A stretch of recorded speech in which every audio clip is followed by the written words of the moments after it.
오늘 하나님의 말씀 창세기 3장 22절로 23절 말씀을 보도록 하겠습니다.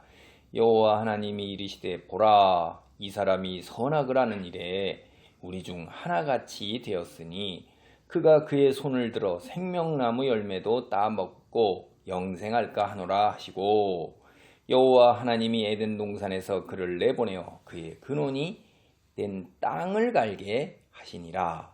이같이 하나님이 그 사람을 쫓아내시고 에덴 동산 동쪽의 그룹들과 두루 도는 불칼을 두어 생명나무의 길을 지키게 하시니라.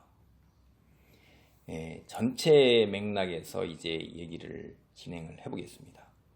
여호와 하나님이 보라, 이 사람이 우리 중 하나같이 해서 여기서도 보면 이제 성부, 성자, 성령 복수예요. 우리 삼위일체라는 거 우리의 머리로 우리의 경험으로 다 이해 못한다고 그랬어요. 성경은 이렇게 서술을 선언을 해요. 알려줍니다. 계시라서. 그러니까 우리는 어떤 거냐면 원인과 결과, 인과적 사고에 아주 익숙하게 돼 있어요. 우리가 학교 교육 받은 게 서양의 교육이에요. 동양은 직관이에요. 설명을 안 해요. 깨달음을 그냥 전할 뿐이에요. 근데 서양 사람들은 이러므로 그래서 이러하다 이렇게 사고를 하도록 우리를 훈련시켰어요. 우리 알게 모르게 이런 말들 이렇게 받아들일 때 여러분이 이렇게 잘 받아들이질 않습니다. 이렇게 우리 중 하나같이 되었으니 이게 뭐냐, 삼위일체가 어떻게 해서 그렇게 되지? 아, 이러이러해서 그러하구나 라고 설명을 해야 되는데 설명이 안 돼요. 우리가 믿느냐 안 믿느냐 그런 중 하나죠. 그래서 어쨌든 간에 삼위일체 하나님이 교제하고 서로 그런다 이 말이에요.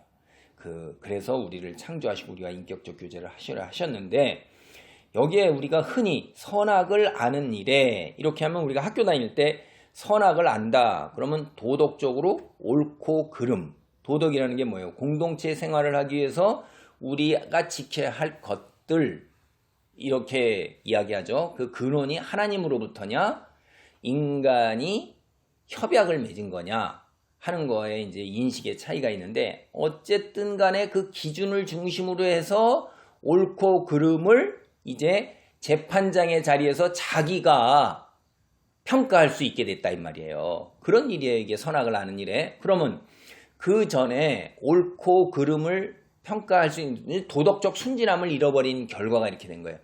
제가 드리는 말씀이, 도덕적 순진함은 왜 이러냐면 하나님에 대항해서 죄를 지은 거예요. 하나님이 하신 말씀을 어겼단 말이에요. 그러니까 그게 이제 죄라는 거를 알게 된 거예요. 죄를 짓고 나서 죄라는 거를 알게 돼서 그게 선악을 아는 일이 된 거예요. 아, 이거 하나님 말씀을 어겼구나. 다시 지난주에 우리가 지난번에 앞서서 보면 그 죄 중에 이것이 우리가 이 성경을 통해서 보면 생육 번성 충만의 축복이 여자의 출산을 통해서 이루어지는 건데, 이게 오염이 된 거예요.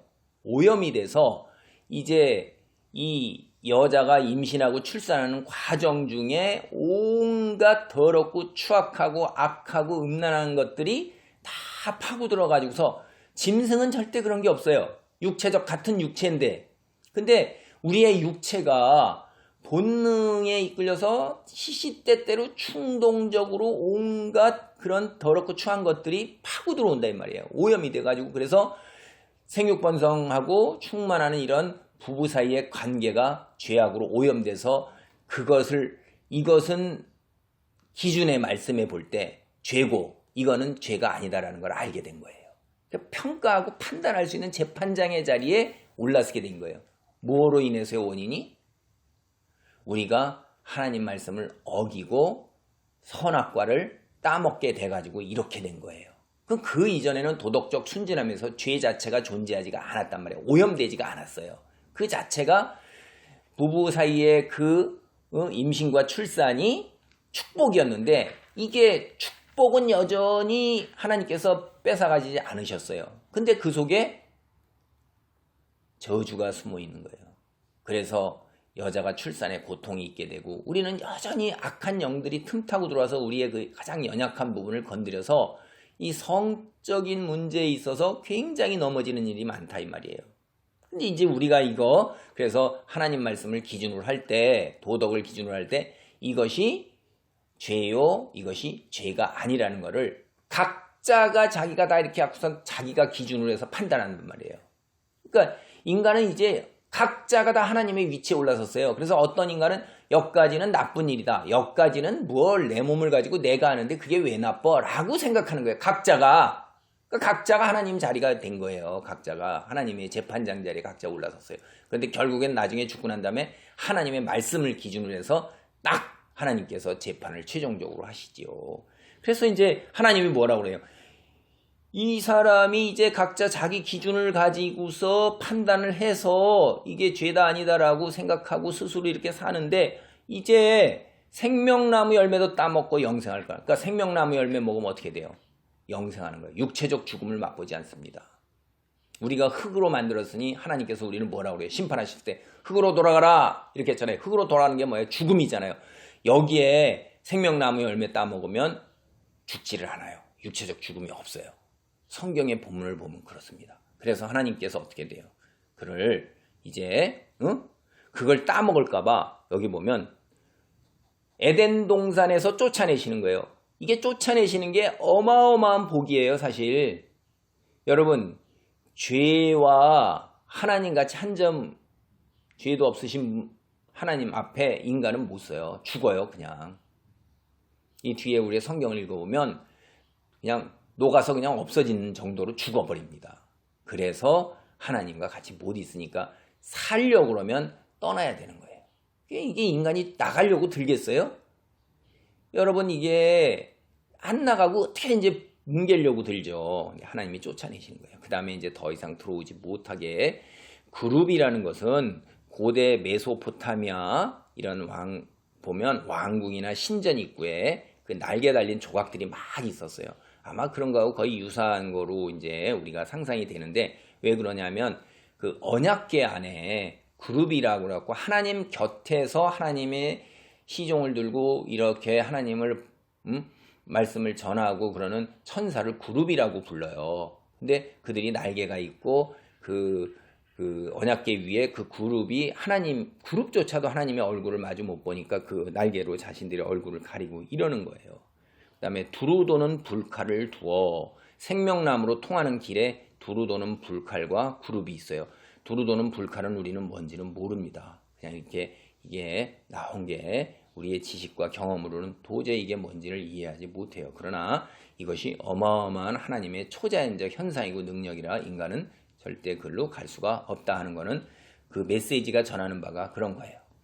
그 다음에 우리가 죄를 지어서 이제 된 그 심판의 결과가 뭐냐면 여호와 하나님이 에덴 동산에서 그를 내보낸 거예요. 에덴 동산은 뭐예요? 아름답고 풍성한 동산이 하나님이 계시는 곳이에요. 그러니까 그 속에서는 그냥 열매를 따먹기만 하면 돼요. 그런데 이제 땅을 갈게 하는데 땅이 뭐예요? 저주를 받았어요. 그래서 내가 원하는 채소, 과일 이런 거뿐만이 아니라 가시덤불과 엉겅퀴가 같이 나와요.